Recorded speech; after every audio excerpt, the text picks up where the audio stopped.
सभी शिक्षक साथियों को नमस्कार। स्वागत है आपका शिक्षकों के अपने YouTube channel we educate you में।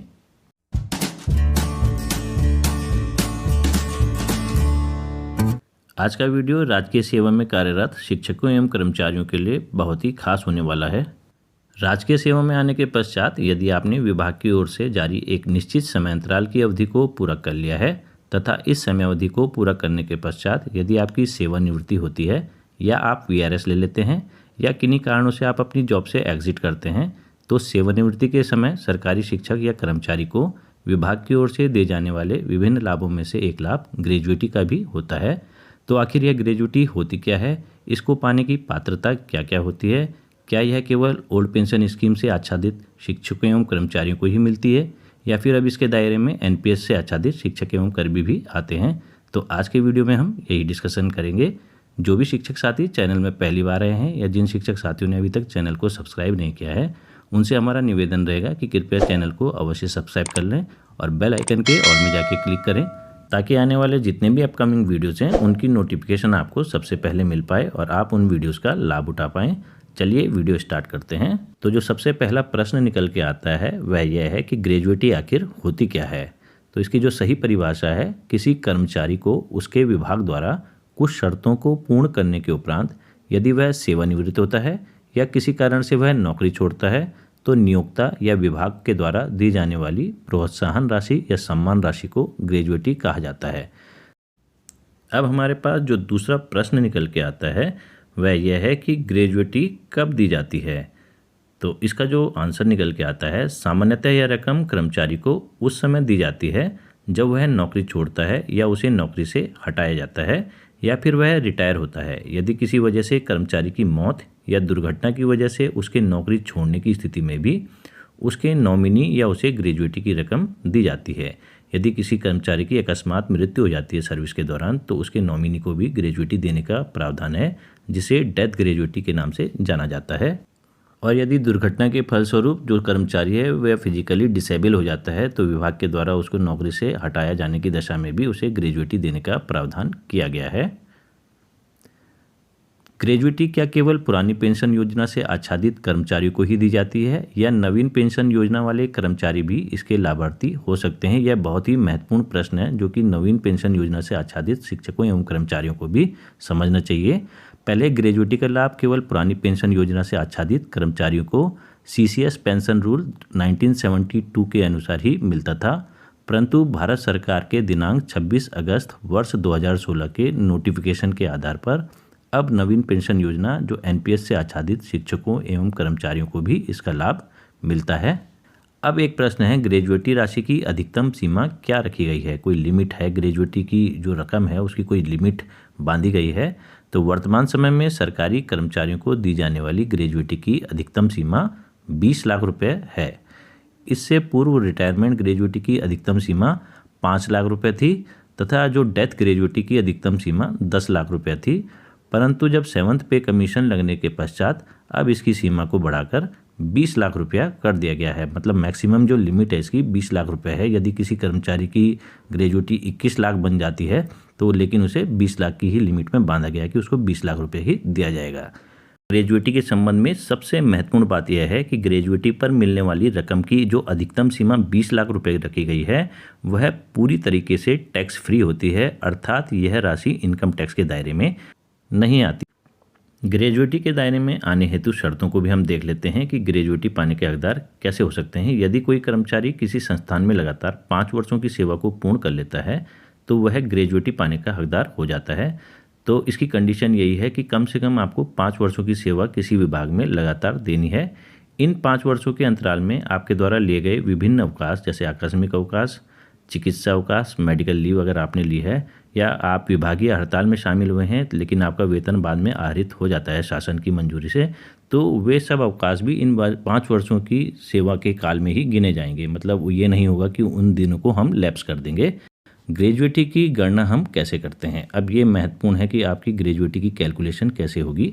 यदि कोई कर्मचारी ग्रेजुएटी पाने की समय सीमा को पार करके, समय सीमा का मीनिंग ये है कि 5 वर्ष की उसने लगातार अपनी सेवा दे दी है, सेवानिवृत्त होता है तो उसको ग्रेजुएटी विभाग द्वारा प्रदान की जाती है।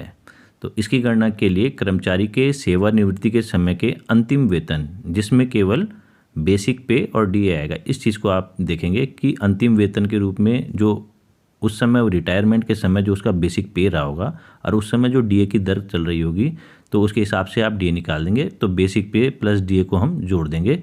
उसके पश्चात उसकी सेवा वर्षों के छमाहियों की संख्या, total halves of the service period year को निकाला जाता है।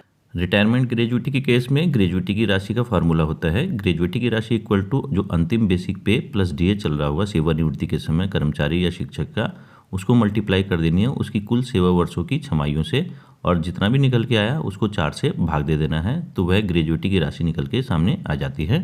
कर्मचारी की सेवा अवधि की कुल छमाहियों की संख्या यानी total halves of the year को निकालने का तरीका भी हम आपको बता देते हैं। आपकी स्क्रीन के सामने जो ये चार्ट दिया गया है वह 3 कर्मचारियों का दिया गया है, ABC। इनकी जो नंबर ऑफ सर्विस पीरियड है वो भी दिए गए हैं। रिटायरमेंट ग्रेजुएटी के केस में यदि किसी कर्मचारी के सेवा अवधि के कुल छमाहियों की संख्या निकालनी हो तो वर्षों को छोड़कर यदि दिनों की संख्या में 3 महीना 1 दिन भी आ जाए तो उसको एक छमाही के रूप में कंसीडर कर दिया जाता है। परंतु यदि दिनों की संख्या 3 महीने से 1 दिन भी कम हो तो इन दिनों से बनने वाली छमाही की संख्या को नील माना जाता है, अर्थात उसको कंसीडर नहीं किया जाता। एग्जाम्पल 1 में किसी कर्मचारी ए की कुल सेवा अवधि की संख्या 30 साल 4 महीने और 17 दिन है, तो उसमें जो वर्षों की संख्या है वह 30 साल है, जिससे कि छमाहियों की संख्या 60 बन जाती है। एक वर्ष में 2 छमाही होती है, तो 30 वर्षों में 60 छमाही बन जाएगी। अब हम महीनों में चलते हैं। 4 महीने 17 दिन, चूंकि यह 3 महीने से 1 दिन भी अधिक हो जाती है, तो इन 4 महीने 17 दिनों को भी एक छमाही के रूप में कंसिडर कर दिया जाएगा। तो इस प्रकार से इस कर्मचारी की कुल सेवा अवधि की छमाहियों की संख्या बन जाएगी 60 + 1 यानी 61। केस संख्या 2 में कर्मचारी बी है, उसकी कुल सेवा अवधि है 13 साल 2 महीने और 29 डेज।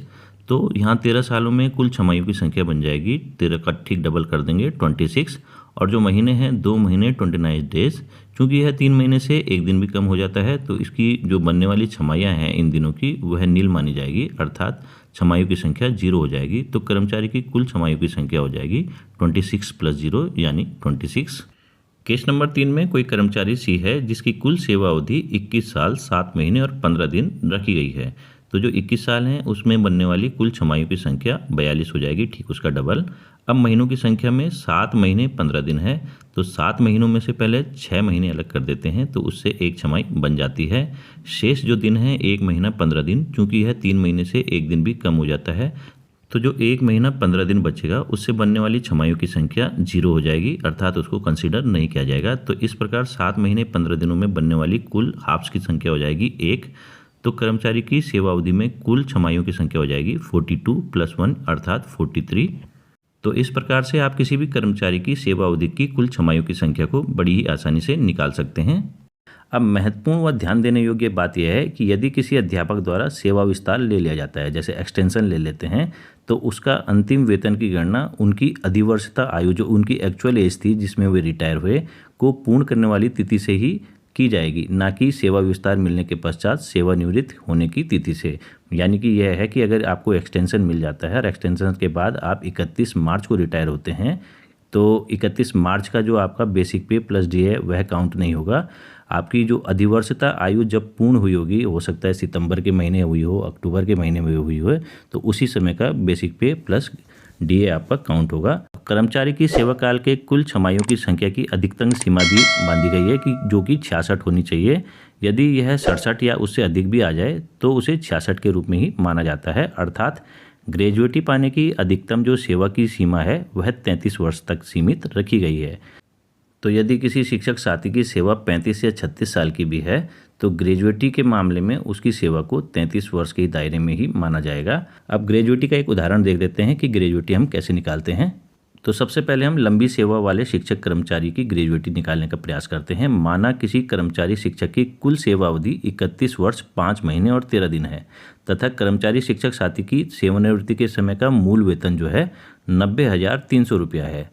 और हम यह मान के चलते हैं कि रिटायरमेंट के समय जो महंगाई भत्ते की दर चल रही थी वह 34% चल रही थी, तो महंगाई भत्ते की राशि को हम निकाल देते हैं। 90,300 का 34% निकालेंगे तो वह 30,702 रुपया आ जाता है। तो इस प्रकार से सेवानिवृत्ति के समय जो उसका बेसिक पे प्लस डीए हो जाएगा वह हो जाएगा 90,300 प्लस 30,702 अर्थात 1,21,002 रुपया इसका सेवानिवृत्ति के समय का बेसिक पे प्लस डीए निकल के आ जाता है। अब हम उक्त कर्मचारी की कुल सेवा अवधियों के छमाहियों की संख्या को निकालने का प्रयास करते हैं। चूंकि कर्मचारी साथी की कुल सेवा अवधि 31 वर्ष 5 महीने और 13 दिन है, तो 31 वर्षों की कुल छमाहियों की संख्या 62 बन जाएगी। जो 5 महीने 13 दिनों से बनने वाली कुल छमाहियों की संख्या होगी वह 1 होगी, क्योंकि यह 3 महीनों से 1 दिन भी अधिक आ जाती है यह संख्या। तो इस प्रकार से सेवा काल की कुल छमाही हो जाएगी 62 + 1 अर्थात 63। अब हम शिक्षक कर्मचारी साथी की ग्रेजुएटी की गणना कर लेते हैं। तो ग्रेजुएटी का फॉर्मूला होता है ग्रेजुएटी की राशि इक्वल टू जो अंतिम वेतन होता है बेसिक पे प्लस डीए, जो सेवानिवृत्ति के समय का अंतिम वेतन होता है, उसमें हम उसके सेवा काल की कुल छमाहियों की संख्या से गुणा कर देंगे और जो भी निकल के आएगा उसमें हम 4 से भाग दे देंगे। अब हम यहाँ पर देखते हैं कि शिक्षक कर्मचारी की कुल छमाहियों की संख्या 63 है, तो यहाँ पर हमने कुल छमाहियों की संख्या के स्थान पर 63 लिख दिया है। और अब हम देखते हैं नेक्स्ट पहले के पेज में जाके हम देखते हैं कि इनका जो बेसिक प्लस डीए निकला था वह 1,21,002 रुपया निकला था, तो उसको हमने यहाँ पर लिख दिया 1,21,002 × 63 और डिवाइडेड बाई 4 कर दिया हमने इसको। तो जो शिक्षक कर्मचारी साथी का जो ग्रेजुएटी की राशि निकल के आई वह निकल के आई 19,05,782 रुपया। तो इस प्रकार से ग्रेजुएटी की राशि की गणना आसानी से हम कर सकते हैं। अब इसमें एक महत्वपूर्ण व ध्यान देने योग्य बात यह है कि यदि कैलकुलेशन करने पर ग्रेजुएटी की राशि 20 लाख रुपए से अधिक आ जाती है, यहाँ पर जैसे हमने देखा कि 19 लाख समथिंग आई, लेकिन अगर वह राशि 20 लाख से अधिक आ जाती तो संबंधित कर्मचारी शिक्षक को 20 लाख की ही ग्रेजुएटी प्रदान की जाएगी। माना अगर 21 लाख आ जाती तो लेकिन उनको ग्रेजुएटी 20 लाख ही प्रदान की जाती। अब इसका एक उदाहरण हम अन्य देख लेते हैं कि जिनकी सेवा काल थोड़ा कम है, सेवा अवधि कम है, ऐसे शिक्षकों या कर्मचारियों की ग्रेजुएटी की राशि की गणना हम किस प्रकार से करेंगे उसका उदाहरण हमने स्क्रीन में आपके सामने रख दिया है। आप स्क्रीन को पॉज करके इसको बड़ी ही आसानी से समझ सकते हैं। रिटायरमेंट ग्रेजुएटी के अलावा ग्रेजुएटी का एक दूसरा प्रकार होता है जिसे डेथ ग्रेजुएटी के नाम से जाना जाता है। ईश्वर न करे यदि किसी कर्मचारी शिक्षक साथी की सेवा काल के दौरान ही आकस्मिक मृत्यु हो जाती है तो death gratuity rule number 45(1)(b) के तहत उसके परिजनों को या जो नॉमिनीज बना रखे होंगे उसने उनको डेथ ग्रेजुएटी की राशि दिए जाने का प्रावधान किया गया है। महत्वपूर्ण व ध्यान देने योग्य बात यह है कि डेथ ग्रेजुएटी के केस में मिनिमम सेवा करने की कोई बाध्यता नहीं रखी गई है। If a government servant dies while in service the death gratuity shall be paid to his family at the rates given in the table in the next page. जो हम आपको नेक्स्ट पेज में एक टेबल दिखाएंगे उसके अनुसार death gratuity की गणना की जाती है। आपकी स्क्रीन के सामने डेथ ग्रेजुएटी के विभिन्न केसों का एक चार्ट सामने रखा गया है। इसमें आप देखेंगे सीरियल नंबर 1 पे कि यदि किसी कर्मचारी शिक्षक साथी की 1 साल के अंदर सेवा काल के दौरान मृत्यु हो जाए तो उसको रेट ऑफ डेथ ग्रेजुएटी जो प्रदान की जाएगी उसके नॉमिनीज को वो 2 टाइम्स ऑफ एमोल्यूमेंट्स होता है। यहाँ पर जो शब्द एमोल्यूमेंट्स का प्रयोग किया गया है उसका मीनिंग यह होता है कि मृत्यु के समय जो शिक्षक या कर्मचारी का अंतिम वेतन होता है बेसिक पे प्लस डीए, ओनली बेसिक पे प्लस डीए ही उसमें काउंट होगा, उसको हम एमोल्यूमेंट्स बोलते हैं। तो यदि किसी शिक्षक साथी की 1 साल के भीतर ही सेवा काल के दौरान मृत्यु हो जाती है तो उसको जितना भी बेसिक पे प्लस डीए रहा होगा उसका डेथ के समय उसका 2 टाइम्स दे दिया जाएगा। अभी हम आपको नेक्स्ट पेज में इसको एग्जाम्पल के जरिए भी समझाएंगे। सीरियल नंबर 2 पे यदि किसी शिक्षक या कर्मचारी की जो सेवा काल है वह 1 साल से अधिक है परंतु 5 साल से कम है और इस दौरान उसकी यदि डेथ हो जाती है तो जो उसके परिजन या नॉमिनी है उनको मिलने वाली डेथ ग्रेजुएटी की राशि 6 टाइम्स ऑफ एमोल्यूमेंट्स हो जाएगा। इसी प्रकार से सीरियल नंबर 3 और सीरियल नंबर 4 के केसेस में डेथ ग्रेजुएटी पे मिलने वाली राशि की गणना इस टेबल के अनुसार आप कर सकते हैं। अब हम आते हैं सीरियल नंबर 5 पे। यदि किसी शिक्षक या कर्मचारी की सेवा अवधि 20 साल या उससे अधिक हो जाती है, उसके पश्चात यदि उसकी मृत्यु हो जाती है तो उसके परिजनों या नॉमिनी को मिलने वाली डेथ ग्रेजुएटी की हम गणना इस प्रकार से करेंगे। Death gratuity equal to emoluments into सेवा काल की कुल छमाही डिवाइडेड बाई 2। इस फॉर्मूले के हिसाब से हम 20 साल या उससे अधिक की सेवा करने के पश्चात यदि किसी शिक्षक साथी की डेथ हो जाती है तो डेथ ग्रेजुएटी की गणना करते हैं, परंतु एक लिमिट इसकी यह बांधी गई है कि यह राशि यदि 33 टाइम्स ऑफ एमोल्यूमेंट से ज़्यादा आ जाती है तो उस राशि को 33 टाइम्स ऑफ एमोल्यूमेंट्स के बराबर ही समायोजित कर लिया जाता है। अर्थात इस राशि की जो मैक्सिमम लिमिट है वह 33 टाइम्स ऑफ एमोल्यूमेंट्स रखी गई है। डेथ ग्रेजुएटी के केस में सेवा काल के कुल वर्षों की संख्या की गणना हम किस प्रकार से करते हैं एक एग्जाम्पल के जरिए समझते हैं। यदि किसी कर्मचारी शिक्षक की मृत्यु के समय उसके द्वारा की गई सेवा का कुल समय 8 वर्ष व 5 माह आए तो उसके सेवा काल को 8 वर्ष ही माना जाएगा तथा 5 माह को लैप्स कर दिया जाएगा। परंतु यदि सेवा काल के महीनों की संख्या 6 माह से 1 दिन भी ज़्यादा हो तो उसे पूरा 1 वर्ष के रूप में काउंट किया जाता है। अर्थात यदि सेवा काल 8 वर्ष 7 महीने या उससे अधिक हो तो उसे 9 वर्ष के रूप में मानकर उसकी ग्रेजुएटी की गणना की जाएगी। वर्तमान समय में डेथ ग्रेजुएटी की अधिकतम राशि की सीमा जो रखी गई है वह 20 लाख रुपए रखी गई है, जो कि टोटल टैक्स फ्री होती है। डेथ ग्रेजुएटी की गणना के लिए जो यह टेबल आपके सामने रखी गई है उसके सीरियल नंबर 1 से 4 तक के केस को हम एक उदाहरण के जरिए समझने का प्रयास करते हैं। माना किसी शिक्षक कर्मचारी की सर्विस के दौरान किसी दुर्घटना की वजह से या अन्य कारणों की वजह से मृत्यु हो जाती है। मृत्यु के समय उनके द्वारा कुल सेवा 7 वर्षों की थी तथा उनका उस समय मूल वेतन तथा महंगाई भत्ते का योग जो बेसिक पे प्लस डीए होता है, जिसको हम एमोल्यूमेंट्स भी बोलेंगे इस केस में, वह 55,000 रुपया था। तो डेथ ग्रेजुएटी के नियम 45(1)(b) के अनुसार शिक्षक कर्मचारी के नॉमिनी को मिलने वाली डेथ ग्रेजुएटी की राशि ये इक्वल टू हो जाएगी 12 टाइम्स ऑफ मृत्यु के समय का बेसिक पे प्लस डीए या 12 टाइम्स ऑफ एमोल्यूमेंट्स। तो यह हो जाएगा 12 × 55,000, जो कि निकल के आ जाता है 6,60,000 रुपया। तो इस प्रकार से इस वीडियो के माध्यम से हमने आपको रिटायरमेंट ग्रेजुएटी व डेथ ग्रेजुएटी के अलग अलग केसेस में ग्रेजुएटी पर मिलने वाली राशि की गणना को आसान तरीके से समझाने का प्रयास किया। वीडियो पसंद आने पे वीडियो को लाइक करें, शेयर करें और चैनल को सब्सक्राइब करना बिल्कुल भी ना भूलें, क्योंकि यह शिक्षकों एवं कर्मचारियों का अपना ही चैनल है तथा इस चैनल के माध्यम से हम समय समय पर आपको विभाग से संबंधित महत्वपूर्ण जानकारियाँ प्रदान करने का प्रयास करते रहते हैं। धन्यवाद।